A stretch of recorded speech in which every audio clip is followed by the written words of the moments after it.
Welcome back here to Live Now from Fox. Netflix's Sins of Our Mother tells the story of Lori Vallow's descent from a loving mother to a murderous member of a doomsday cult. It's a long and drawn-out story that has garnered national attention since 2019. It also has ties to the Phoenix metropolitan area as well. Joining us now to discuss that is an investigative reporter from Fox 10 in Phoenix who's been on this story from the very beginning. That's Fox 10's own Justin Lum. Justin, you're featured in this documentary as well in bits and parts because you have been on this story from the very beginning. And so did you ever imagine when you got light of this story, when it became a big story, that we would be here today? This documentary is debuting today. Walk us through how we got to this point.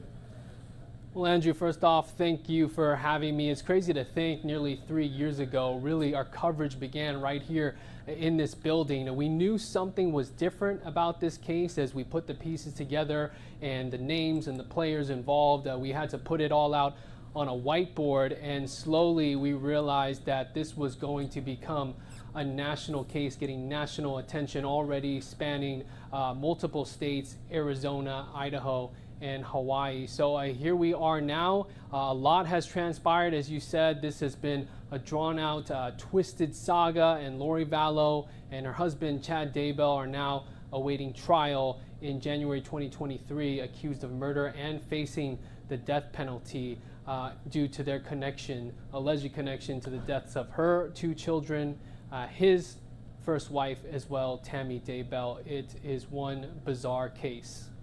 So, Justin, the documentary presumably goes into who Lori Vallow is, how she got affiliated with some of these really nefarious ideas. They say she joined a doomsday cult. But throughout this, you see her back then really as a mother. So where did that turn?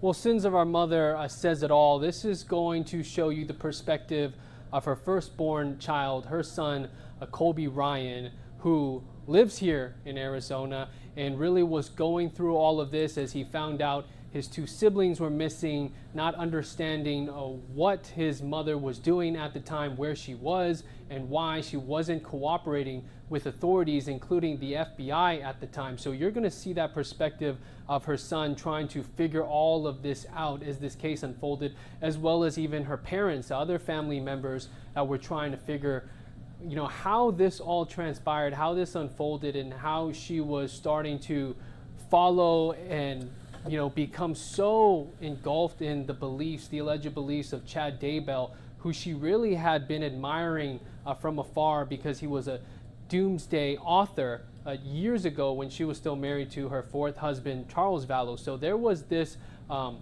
admiration a long time ago before they eventually had an affair and got married.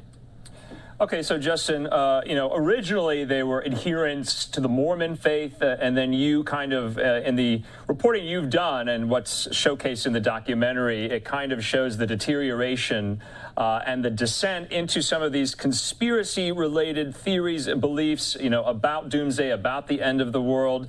And so Charles Vallow was her 4th husband. Chad Daybell, her 5th husband, who is concurrently having his own trial and going through. He is so connected to this. But you've spoken to so many of the friends of this couple, of the people who are involved in this, of the family members who also Netflix spoke to. Are they glad this documentary is out there? Were there some hesitations? Was there some reluctance? Or do they want this story to be told?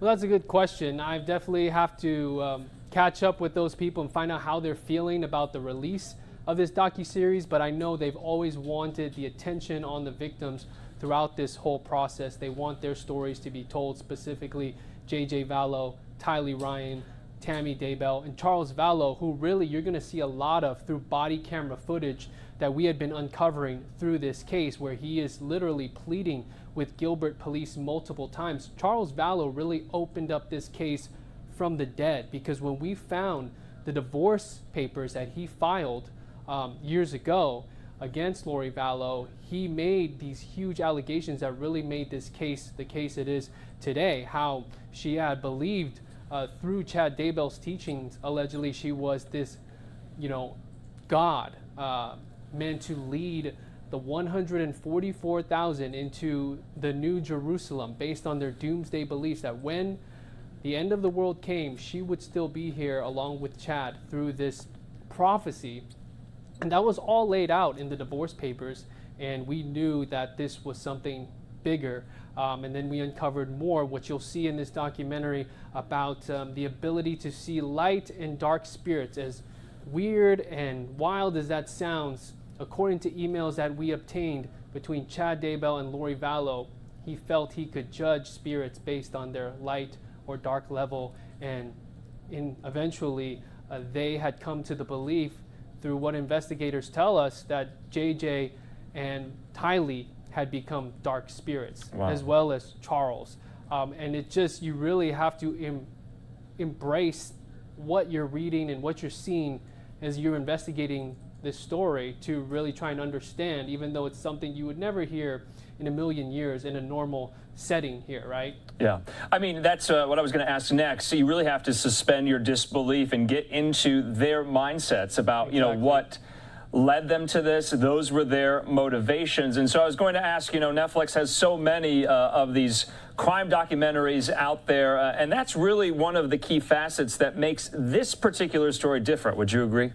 Yeah, I think it's so interesting to have this platform where you open up and expand that documentary universe for people who are interested in true crime and getting a little bit more perspective and more of the storytelling and the humanization of these stories, besides, you know, the case files and the evidence that we see, but actually digging deeper and finding out how these family members affected or were dealing with all this at the time. So definitely an interesting way to do this. Okay, so while this Netflix documentary is premiering today, the case still is ongoing. Let's talk about next steps in this. When can we expect Lori Vallow and Chad Daybell back in court? And then there's been some recent news as well with Lori Vallow's only living son, his name, Colby Ryan. And what were some of those headlines that he generated?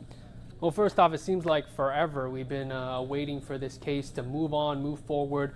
Again, trial is set for January 2023. There was a delay because Lori Vallow was deemed incompetent for several months, and finally she has been determined fit for trial and able to proceed with her case, to understand the charges against her. So now she and her co-defendant Chad Daybell can move forward, and we're just waiting for this trial to move forward in Boise, Idaho. As for Lori's son, Colby Ryan, who's at the center of this case, so just a little more than a week ago, he was arrested on sexual assault charges. He was accused of rape by his wife, but since then, just a few days after, the county attorney's office did file for those charges to be dismissed without prejudice, so they can still refile charges in the future, and his case is under review, aside from his mother's internationally known case. But he filmed this docuseries a couple of years before all of this transpired, but always seems to be something going on in this realm that has to do with the family of Lori Vallow. But that's what's going on at the moment. We're just waiting for the Vallow-Daybell case trial to get on. And Justin, you will be on it, no doubt. Sins of Our Mother premieres today on Netflix. You're featured in it, and we look forward to some of the other investigative reporting you're going to be doing. This case is not over, like you were saying. Justin Lum, thanks so much for being with us here in the newsroom. Thank you.